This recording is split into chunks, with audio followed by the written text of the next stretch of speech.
Hey everybody, that was fun. I had to change my tire, and I found out why. I had to change my tire because my valve stem was bent, and now I have to make a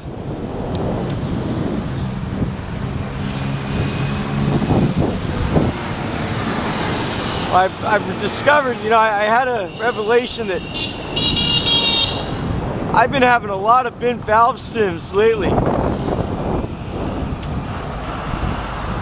Lots of bent valve stems. I mean, not lately, but in the past. I've noticed more than one.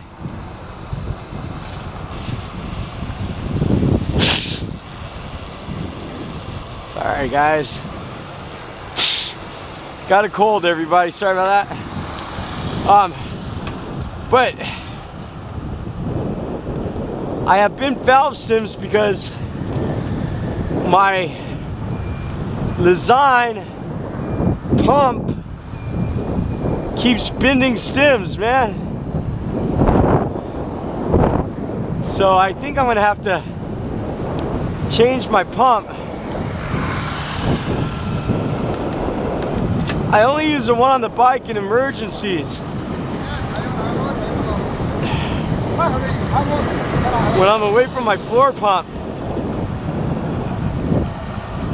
And it's clearly a big problem. Just even I changed my tire right now, and I could have just probably changed the stem, but I didn't have a pair of pliers so I could loosen the valve core. So I had no choice but to change the entire tube.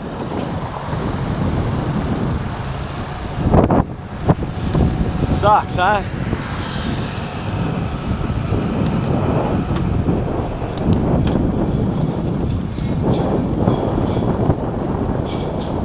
I didn't pump it up as much as I should have, I guess. About 60.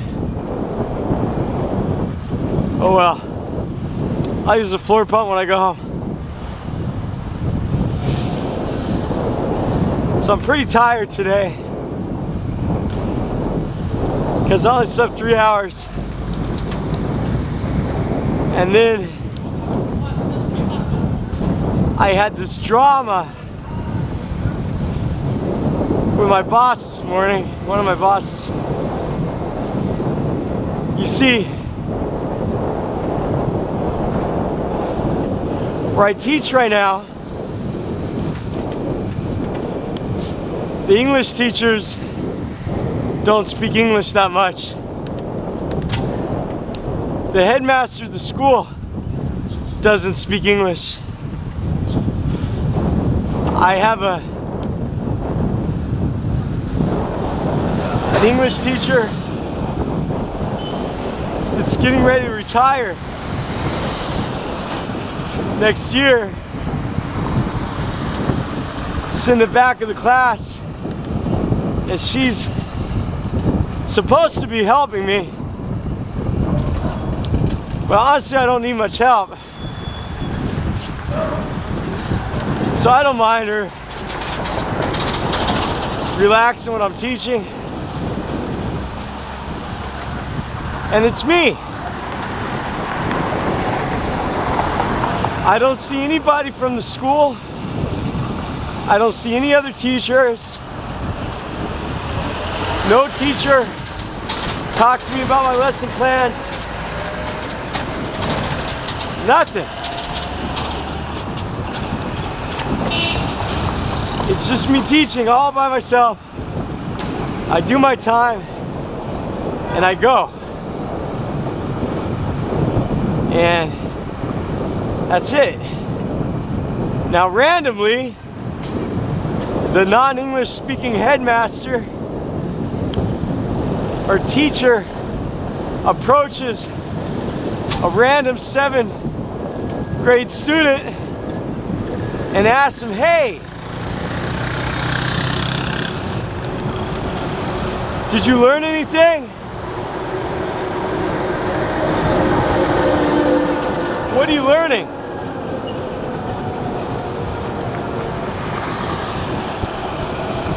Now that student probably says, I don't know. I'm not learning anything. Because the Chinese teachers don't teach English very well. And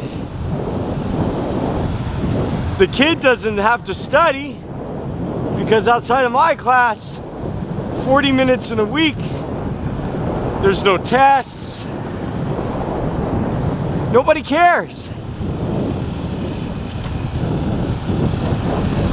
So I get a phone call telling me, hey,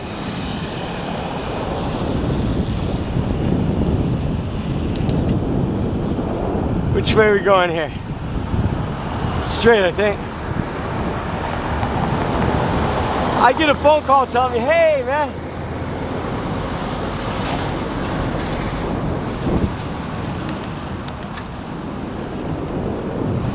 you have to make the students interested, and you have to make them happy, and you have to make them learn. Like real vague comments, right? And my first natural reply is, hey, I got lesson plans and class records. Come and check them out. I'd be happy to show you what they should be learning, right? Let me show you what questions to ask. And I require the students to take notes. And I check their notebooks. So everybody has the same notes. And if the parents or teachers want to look, I got all my bases covered.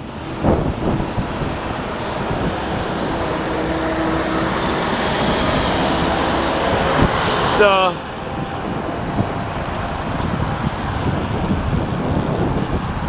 the problem is, they got the contract, they never show up, I do all the work, they get 40% of the pay, and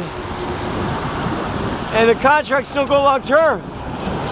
Number one, there is no teachers. There's not that many foreign teachers here. Number two, they never had a foreign teacher. And it's just all, I've been doing this a long time, right? But even with my own private classes, the way I teach is I teach, and then I teach the parents after class. I'm like, oh, this is what we're teaching. This is how to study. And this is what to expect. And in the public schools, it's backwards. Whoever promises something for the sale doesn't speak English and never taught. I do the teaching. Nobody checks.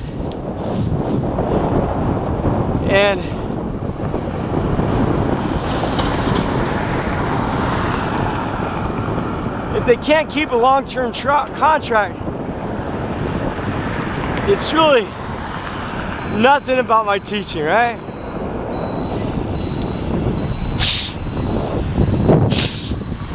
So, no matter how bad or good I do, the results are always the same. Personally, I try to do my best no matter what. And I listen to all the suggestions, and I make adjustments to meet those suggestions. But nobody's there to see but me.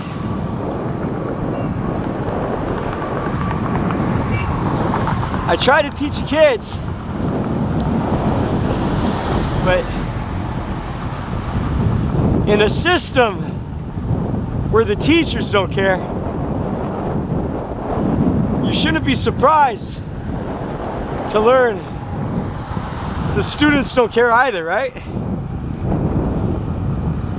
So last night I changed the tire on the back of my bike to put on the Mondial to save energy. I am saving energy. I'm too tired, but this morning I had to do a 15-minute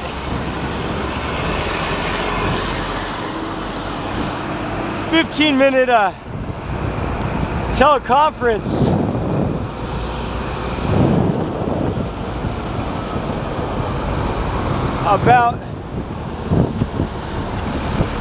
about some bullshit teaching shit, which I go through this for years. But I told my boss, I'm like, hey, I gotta go to work. I haven't been late. You gotta make me late. You won't let me get off the phone. And so I had to, and then I found out that there's no air after pumping on my tire last night. And because of my boss's phone call, I had no time to change the tube. So I pumped it up and made a dash, and I sprinted like 26, 27 kilometers an hour, 20 kilometers after 3 hours of sleep, second day in a row, to not be late. As soon as I got my shirt on, they were knocking at the door. I had a good workout, made it on time, taught great, and here I am. Now, when I used to ride 400 kilometers a week and was in shape better, I could hit 28, 29 kilometer an hour averages for 40 miles through the city. I can't do that right now. I'm too weak. I don't get enough sleep. So after the emergency sprint, I made the decision to buy the extra rear tire.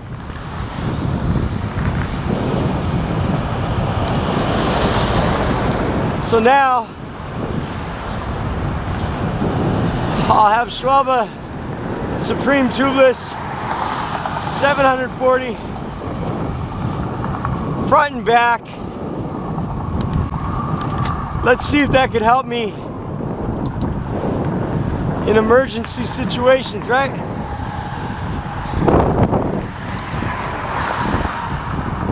Let's see how that works.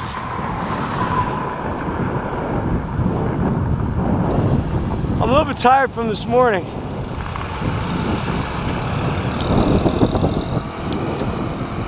And I lowered my front pressure on my front tire. And my back pressure is only about 55 or 60 right now. So, pretty slow.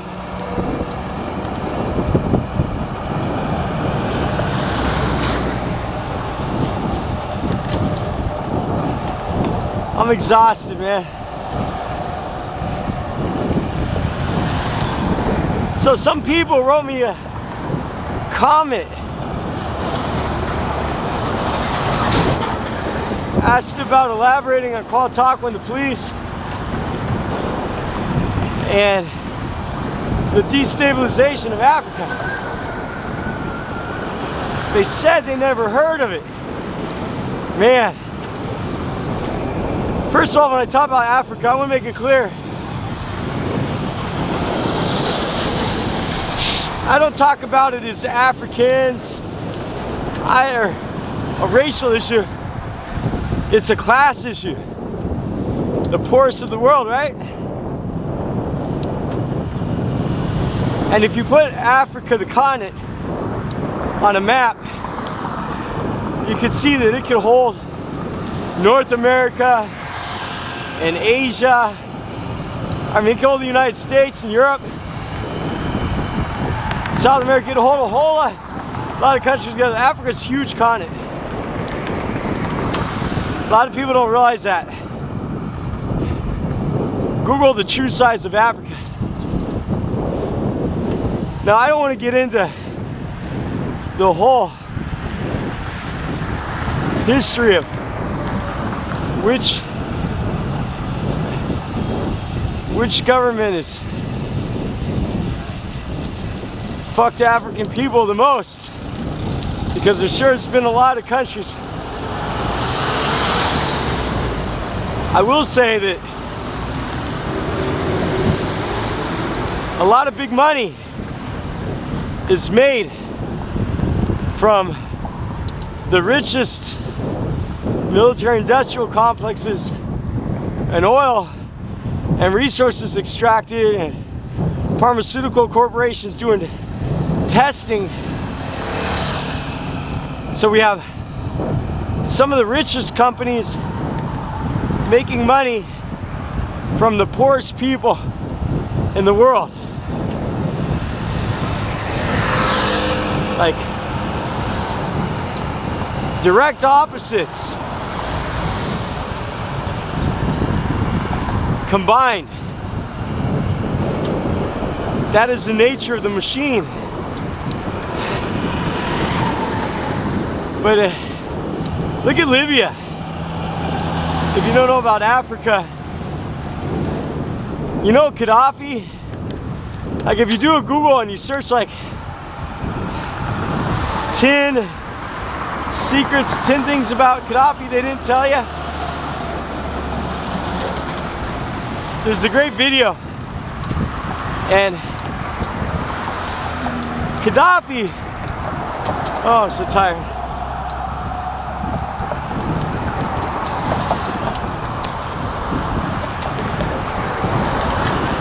Gaddafi was trying to unify Africa. Gaddafi made a huge, not the largest, irrigation project.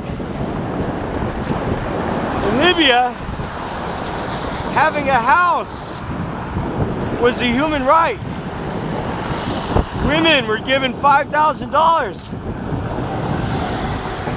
for having babies. Education and medicine was free. Electricity was free. Yeah. And Gaddafi wanted to change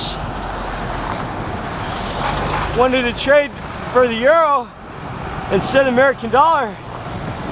And that was when first they got sanctions, because America was pissed. And then they wanted to change for the gold dinar and trade in Africa and not use the dollar, because they have mass quantities of gold. And like many others in the region,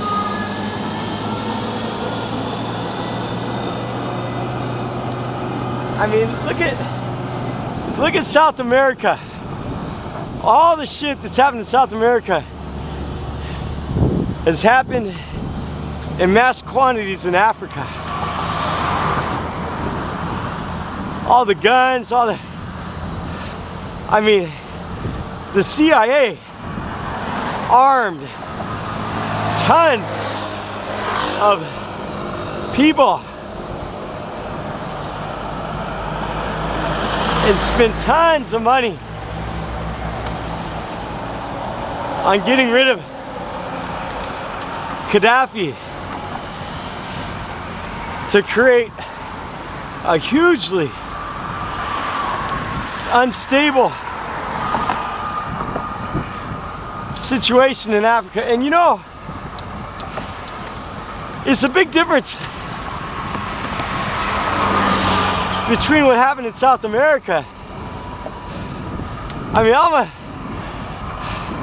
I'm on a bike right now, so I can't really illustrate, but in South America, like, it wasn't really evident. We didn't have the internet. Secrets were kept. People were poor. It was real hard to get information in the West about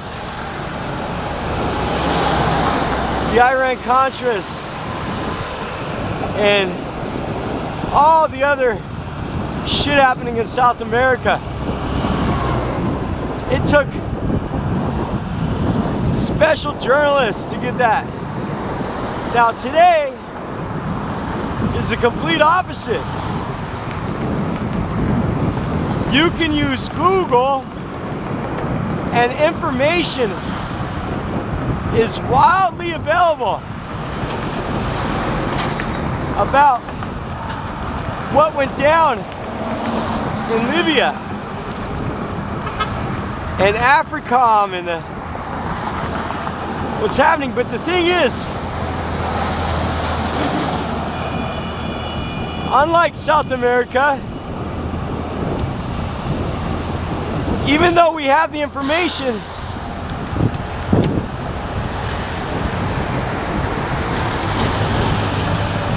nobody cares.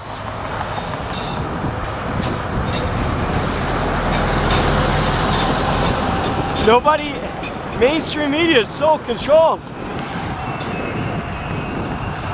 There's no attention given to Africa at all. And it's like right in front of our nose.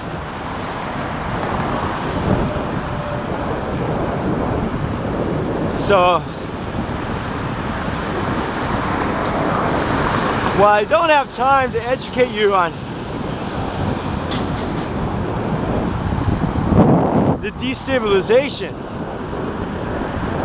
of Africa. You can check it out yourself,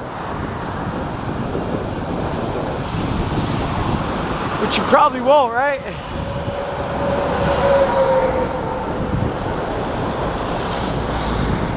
Just like you never have before. Even though the information's always been there. You don't have to go there to be a photojournalist.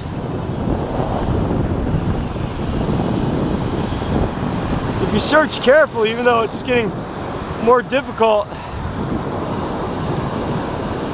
you can use Google and find it, right? Sure you can.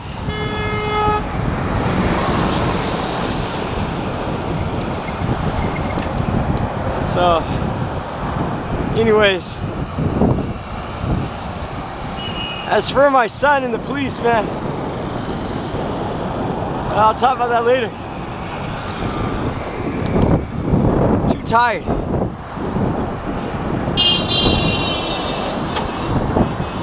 I feel like my horizontal chainstay tire's not in the straight. I don't know. I feel way too slow right now. I think my front tires, I don't know, man. Who knows what the pressure is?